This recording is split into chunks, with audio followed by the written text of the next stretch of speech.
Hey, what's going on, guys? It's Jack. Back again to talk about the third Evoker spec. Wowhead did an article recently talking about the potential or hints at a third Evoker specialization and some of their thoughts as to what it could be based off some of the quest text. So what I wanted to do is I wanted to go over that, talk about their theory, and talk about their potential plans for a third Evoker spec, as well as my theory on what might make the most sense for a third Evoker spec coming into it.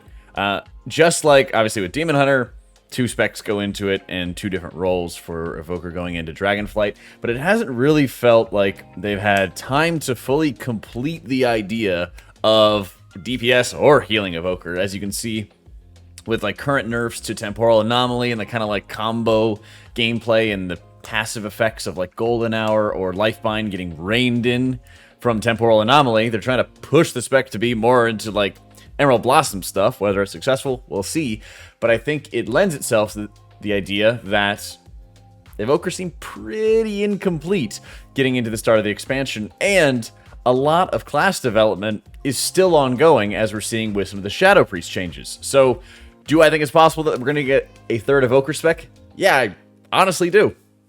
I don't think it's going to be necessarily Wowhead's idea of it, but I do have a couple different thoughts on it. So, their theory starts with this quest line to release Adamanthia. Adamanthia is basically this like lieutenant of Neltharion who gets trapped into some nastiness. Story spoilers, right? Now, the big thing with this dragon is that she was serving Neltharion. They were extracting black dragonflight essence from the Dracthyr. They were transporting them to Aberrus, which is, of course, the site of the next raid. And they're working with the Worms of Malagos and doing all kinds of experiments. One of the boss fights that we fight in Aberrus is actually a bunch of experimented on Dracthyr. Right? So, as you can see in the letter, I've received word that you have ordered my awakened Dracthyr to Aberrus as if they were expendable for some esoteric experiment. And I can zoom in a little bit more for you guys.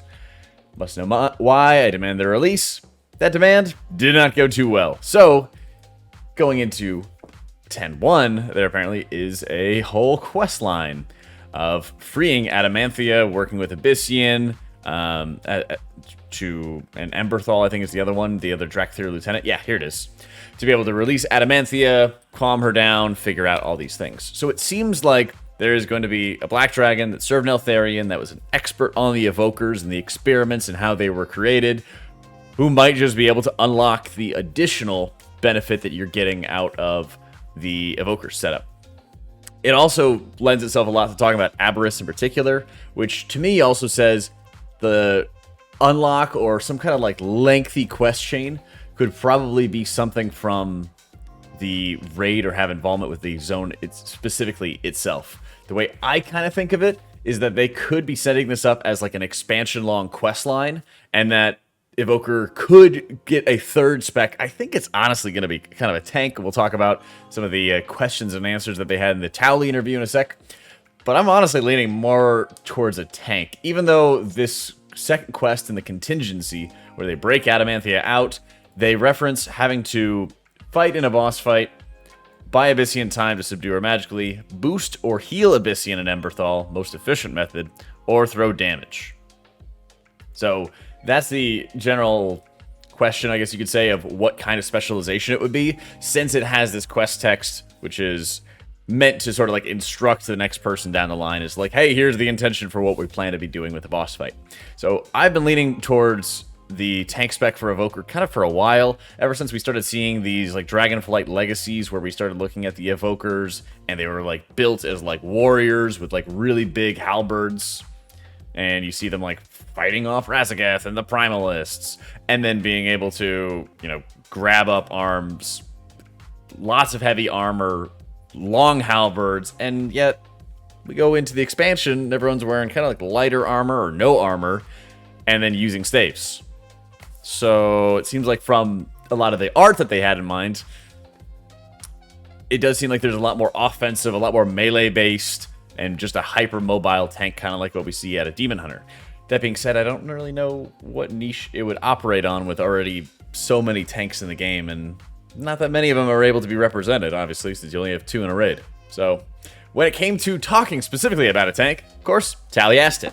And Morgan Day says, I mean, we've never really added a spec, so I can't really speak to that. It's no guarantee. You know, when we're talking about evokers, we really wanted to add a ranged DPS spec.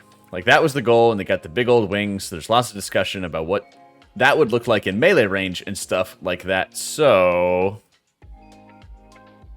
Tanks were discussed in the early days when evokers were a glimmer in our eyes. I'm just saying, we've had... That's not a very convincing answer, but of course they're not going to drop it on us like a sack of bricks throughout the interview.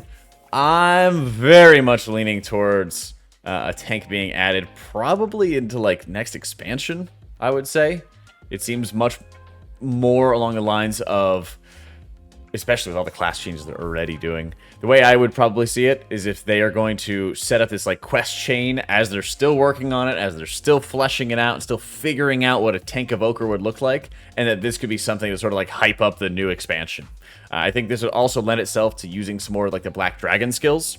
If you were going to look at any of the class trees or talent trees that Evoker has, you're able to look at, oh hey, Dream Breath is a green spell, oh Reversion's a bronze spell, and you kind of build out the trees that way. There's not really a lot of Black Dragon spells. You have Obsidian Scales, which is a defensive, big point there, and you have Landslide, which is the rooting effect. So you have crowd control and defensive auras, which might lend themselves to, obviously, the Black Dragonflight, being more tanky, using the earth to defend them, the Obsidian Scales defensive, things along those lines. Everything else, when it comes to the Evoker, is just like green and bronze, and then of course you're going to have some like the fire spells and the buff for those elements. But every single time that we start coming to like Black Dragonflight, it's very, very limited, and I think this is possibly the area where you would start seeing a talent tree for like a tank evoker be kind of just completely different. I think Warrior has a similar setup where one of their specializations just has like a different class tree. And I think that would absolutely need to happen if it came to the evoker tank setup. But Wowhead also has a theory of what a boosting spec could look like. Something that would be more of like a bard, which is something everybody's been asking for forever. They could take the spot of a DPS, but instead of dealing the majority of that damage directly, they achieve this through buffs to their allies, making enemies take more damage, and supporting the group. Obviously, depending on tuning, this could be a DPS increase or a DPS loss to be able to bring it to the group, all that kind of stuff. Personally, I think Power Infusion gets enough of a bad rap from people that I cannot really imagine them adding a full-fledged support spec or a full-fledged like bard type spec. They kind of bring up D3, having a ZDPS player in Greater Rifts, just buff their allies, take less damage, make enemies take more damage, etc. Lost Ark, I've played some of the supports in Lost Ark, and so you're kind of just DPSing, but also can toss out some occasional heals here and there, keep everybody healthy. A lot of it was shielding as well when I played. I think it was Paladin in Lost Ark. But overall, do we want to have group-wide PIs, mini Bloodlust, increase the damage taken by mobs like Old Sunder or Curse the Elements? I think those things are possible, but I also don't think that they need to be operating an entire spec around it. What you see in Final Fantasy is the Astrologian healer is not only a healer that does damage or a lot of their damage by buffing their allies by playing cards on them, but you also see is that an Astrologian actually orients all of the damage in the party kind of around their main cooldown Divination, which is just a big group-wide buff. And it's like, oh, every 2 minutes I have this damage increase. Now we have to align and make sure we don't have any cooldowns sort of like drift away, drift apart, to be able to maximize our value. And a lot of like high-end Final Fantasy rating is built around, okay, let's make sure when we're popping our cooldowns, if we run an Astrologian, that we're playing around that Divination timing to maximize everybody's damage. And so there's times where, yeah, I mean, the boss fight, you could just be hitting at any time. You might be able to do your full rotation at that time on those boss fights, but you would specifically wait so that you as a ranged and Jimmy as a melee are both able to use it in a Divination window and max out their output as a result. I think that, especially with how like complex and how many different cooldown classes, you got like 4-minute classes, 3-minute classes, 2-minute classes, everywhere in between, that having some sort of support and boost spec is already going to be kind of bad enough. You see it out of like enhanced shamans in raid tiers where like warriors are good. Like it was really good to have an enhanced shaman in Sanctum of Domination, because Warrior was really good, and so you'd build up all these Wind Fury groups, and it was already a lot of buff management, and then you're taking into account whether you bring somebody because of this side damage buff and quantifying the buff, same thing with PI, and it always kind of winds up being a whole big mess. Rather than doing that, and rather than having to worry about a spec that's giving damage increases, which is so good that you have to bring it, and we're already in a pretty clogged environment of necessary buffs of like 10 or 12 spots in the raid that are just giving buffs or debuffs or necessary utility for a raid like we see in Vault of the Incarnates. I can't really imagine any sort of boost spec having a lot of legs. I will say, I am not convinced at all by the answer from the Morgan Day interview with Towley. I think it's kind of just a, oh, well, we've never done this. Well, you've also never made Demon Hunter before you did, or Monk before you did. And so I think anything's possible when it comes to it. I also think it'd be a banger way to be able to like hype up the end of the expansion if you were going to have like the last raid tier come out and then it's like early access or something like that you would be able to have for like the Tank Evoker. That would get people incredibly excited, and they usually have something in like the 0.2 or when we used to have the 0.3 patches of kind of bringing some new life into the game. So I'm hopeful that there's going to be like a Tank Evoker spec that we learn a little bit about in Aberrus, and then further down the line, we're able to slowly like unlock bits and pieces of it or figure out more about how it's going to play, and then be able to have something near the end of this expansion and probably into the next expansion where we'd be able to play with it. But let me know what you guys think. If you think a buff spec is actually going to be possible, I would love to hear your arguments onto that one, because I really feel against it. I don't think it would actually be something that would be too fun for people. But let me know. And if you're a tank main, how are they actually making Evoker work? Something that's mobile, but probably going to be wielding a two-hander. How would they mitigate damage? How would they stagger damage? Let me know what you guys think in the description down below.